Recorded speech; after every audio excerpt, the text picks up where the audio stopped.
Good morning, everyone. This is Patrick. This is going to be one of my upcoming projects right here. And if you are a gamer, you're probably familiar with this character. You might not recognize him now because he's all broken up and cracked. But I will be turning this or modifying this into a mini colored land character. So this is what has happened. I've been going through my 3D models looking for any cracks so I can repair those cracks. I'm also going through the models to do some preventative maintenance on them, filling them up with resin so that they don't crack in the future. Now this was the first one I discovered that had cracks. Out of about 30 models, I've only found 2 with really serious cracks in them. I found 1 or 2 others with small minor cracks. What you see here has been going on for over a month, as far as I'm aware, possibly longer than that. So this happened over a period of time. I drained out the last of the resin yesterday. I think I got it all out because now I don't see any. Stay on camera, Patrick. I don't see any moisture in there. So I'm hoping it's all out and it won't do any more cracking. I can probably take that. No, I'm not going to take it off. I'm going to leave it there. But I'm going to try to save this, folks. It's all part of teaching myself to repair these things. It's not that expensive and I could throw it away, but I want to try to fix it, try to save it. Now, this is what the plan is. I will be gluing this. You know what? Let's get a good up close look at this so you know what I'm dealing with here. That crack right there. Okay, I need my pointer. There's a crack right there. Crack right there that runs up the back of his leg.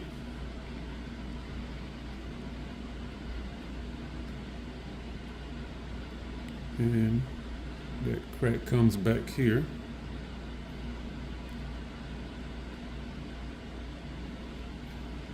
Let me see. And you can see this one right there. The crack over the shoulder. And of course the big gap in his chest area. So that's what I'm working with. All right, now the head. I had temporarily glued this together with hot glue. And at some point or other, the hot glue gave out, probably when it fell off the shelf. And it broke off part of the neck right there. So I have to repair that so that the head will fit back on properly. Okay, and the boots, they look like they are in good condition. Well, that one has some cracks on it. Okay, and this one does too. I overlooked it. And when it fell, the boots broke at the knees, so I will be fixing that. And that's what his head looks like. A couple of big cracks. All right, now what I plan to do with this is, I apologize if I'm really loud, folks. You might have to adjust your volume, but my setup here only allows me to sit right here next to the camera like this, and I'm right next to the mic. All right, so what I plan to do is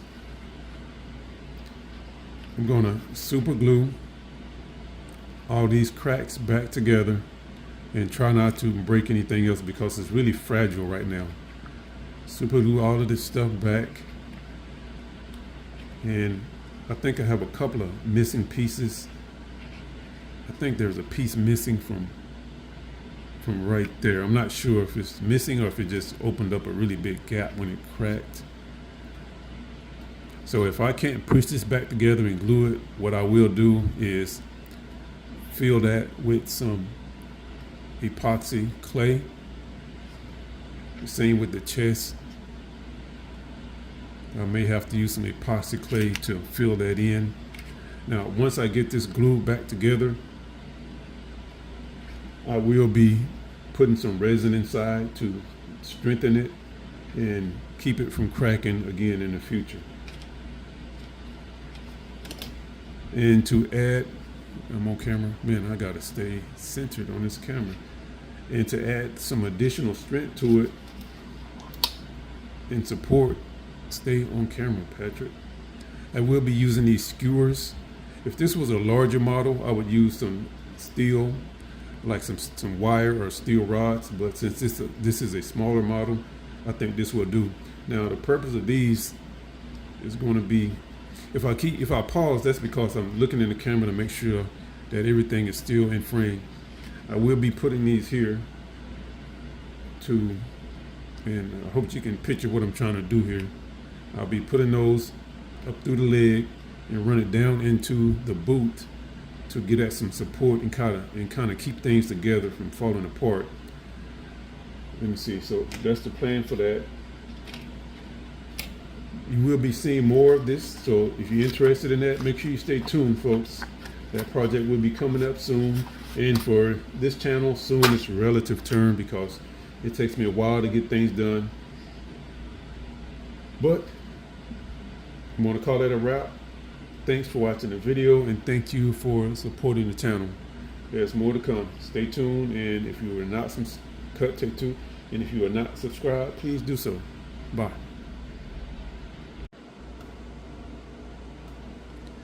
Good morning, everyone. This is Patrick, up bright and early once again. The time is approximately 0:30. This is about my third day in a row getting up and coming out here to the garage. And as you know, I'm trying to beat this heat. So I get out here early and try to do as much as possible before the sun comes out and starts baking this garage like an oven. Anyway, I will be talking about an upcoming project, and I will be talking about what I did yesterday morning with some of these other, I don't even know what I'm calling that series yet. I think I might call it cracked. I'm not sure. Anyway, I'll be talking about that stuff. Let me see.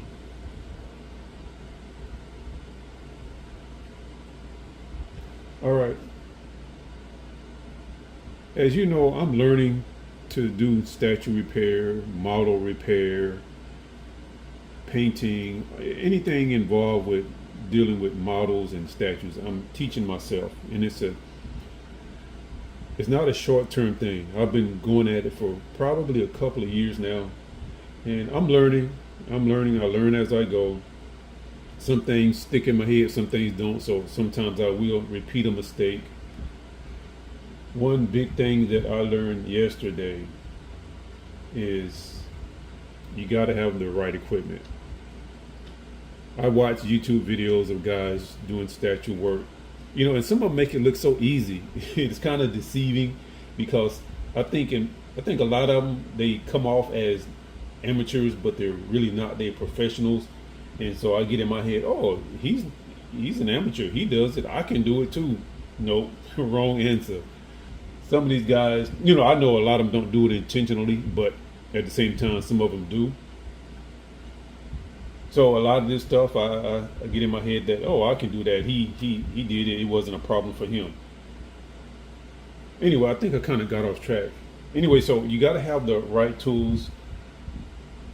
I did not have the right tools yesterday, and I'm going to talk more about that because I am not an expert at this, and I'm still making mistakes.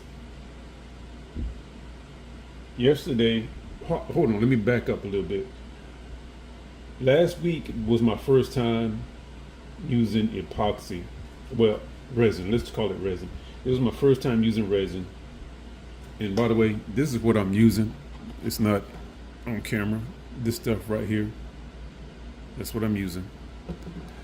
So last week was my first time using it, and everything went well. I made some mistakes. There was some spillage, but yesterday, my second time using resin, I think I had more spillage, okay, than my first time.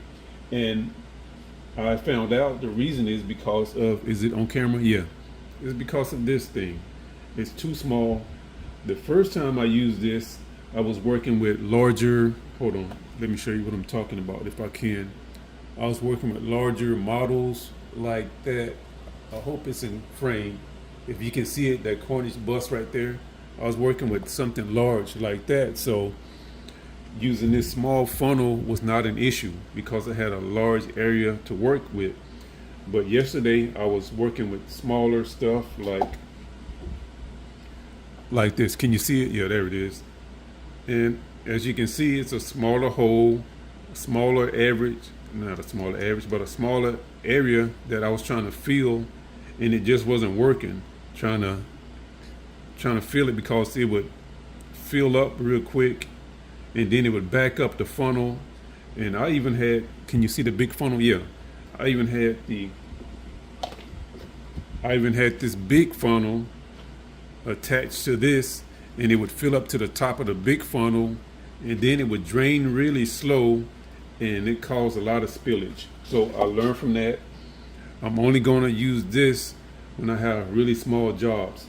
So one thing I will be doing this morning is drilling bigger holes into all of my models so that they can accommodate this bigger funnel. Now I have my drill bits here that I'll be using to make the holes bigger, and I have probably 20 pieces that I have to drill to make bigger holes. And let me see. So yes, it's a learning experience, folks. I'm still learning this stuff. Another thing, speaking of learning, safety. Safety is always a big thing for me. I have my goggles on my head, my mask is on my chin. I'll be using that along with my gloves. Now, speaking of gloves, that was another mistake I made. I was using these. I have these, well, I have one today. I'll be using this one on the right hand. This right hand will not be getting involved with anything that will cause it to tear. And that's what happened yesterday. I had these on. I don't know if it was, my glove got caught on one of these jagged pieces on one of the models, or it could have been when I was dealing with the drill bits, it could have got torn.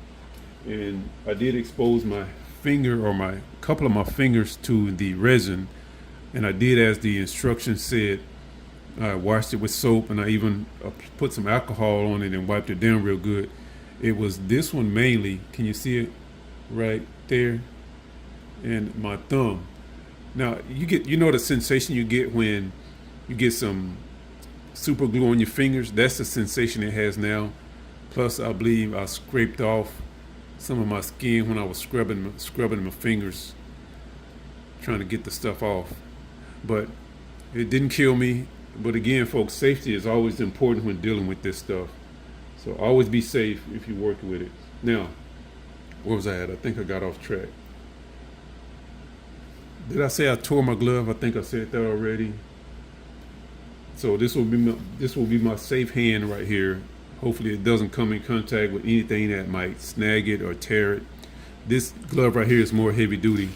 So let me see, what else? I think that's it for yesterday.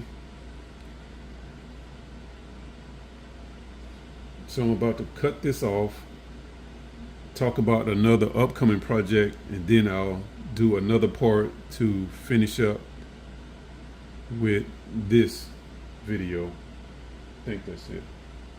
Hold on, you know what? Since I'm recording, let's go ahead and look at some of the other pieces from yesterday.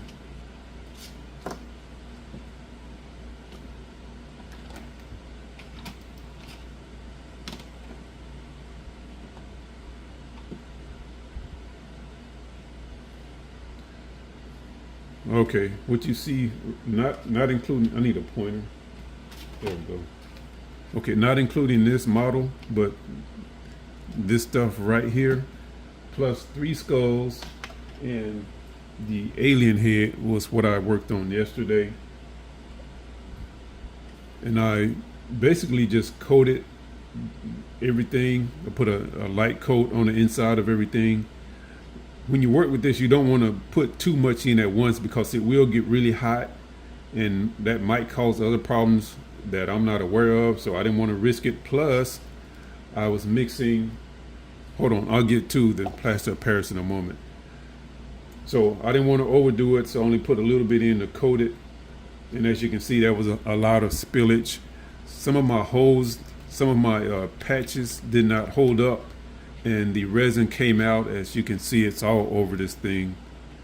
But the good thing is this is a monster, so some resin drips here and there won't really be a big deal with this. Now, where it could be a big deal is on something like this. As you can see right there, the resin just wiped out that side of her face. I think I can make this work because she is also a monster, believe it or not, one of the Furvilag. If you are a mini colored land fan, you know about that.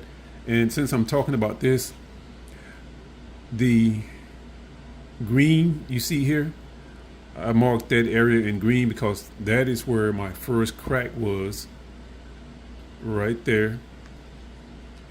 And then once I glued up this crack, the next day this crack right here developed and I glued that up. So one good thing about this thing is once I put that resin on the inside, it did hold it together. So there's no more cracks now. This was in my garage all day yesterday in the heat while it was drying or curing, and no more cracks developed. So the resin did serve that purpose. As you can see, I also coated it in some resin, and I got a little bit too much on her face. But again, like I said, I can work with that. So the resin did the trick. You can hear it's pretty much solid, even though it's not filled up. It's just coated on the inside. It's solid now. So if this gets more cracks, I'll be surprised. It did the job. Let's see. All right, and this is part of the snake lady right here, just in case you were wondering. Where is it at? Right there. Okay. And same with this. I put some resin on the inside and coated it on the outside to toughen it up.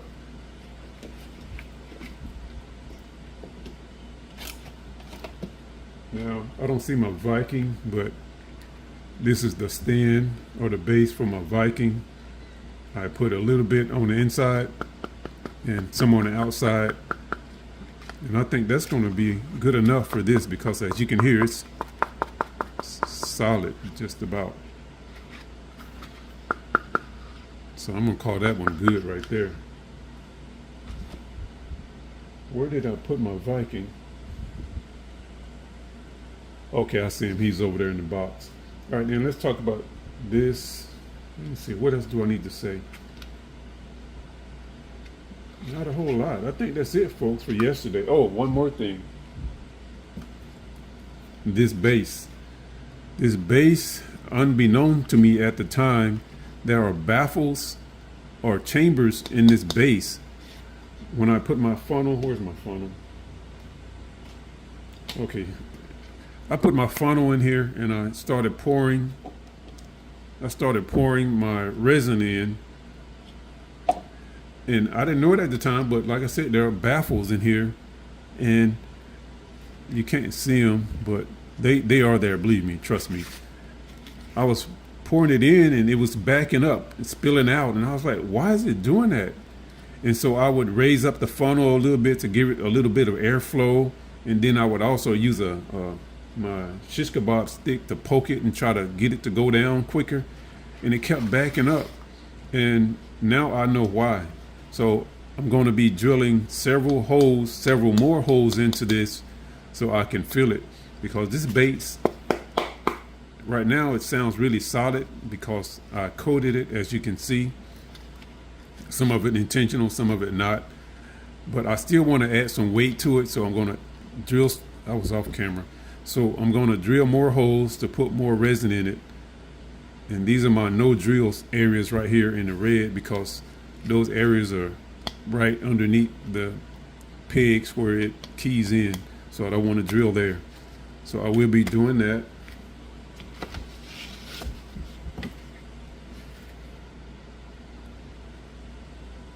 All right, and now as for the plaster of Paris, and that's what I was using right there. There is no, I could not find a mixture or a ratio for mixing resin and plaster. So what I did was I mixed it 4 parts resin to less than 1 part plaster, because again, I'm learning and I was experimenting. I wanted to see how things were going to go. I didn't know if it was going to, like, maybe it wasn't going to cure right, or maybe it was going to expand because of the plaster. I just didn't know, so I did not want to overdo it with the plaster. So none of my parts expanded, nothing cracked, everything dried from what I can tell. So today I will be using a larger amount of plaster and less resin, because I want to expand, not expand, but I want to extend this resin because it's pricey, and this is a low budget channel, folks, in case you haven't figured it out yet. I try to save money anywhere I can because I just don't have that kind of money to be spending. So I'm trying to extend this resin by using the plaster. So I will be using more plaster, and tomorrow morning I'll see how things turn out. Hopefully everything goes well overnight. So that's it. Let me cut this off, and I'm going to jump right into the upcoming project, and then I'll get to work on this stuff. All right, folks. Thanks for watching. Bye.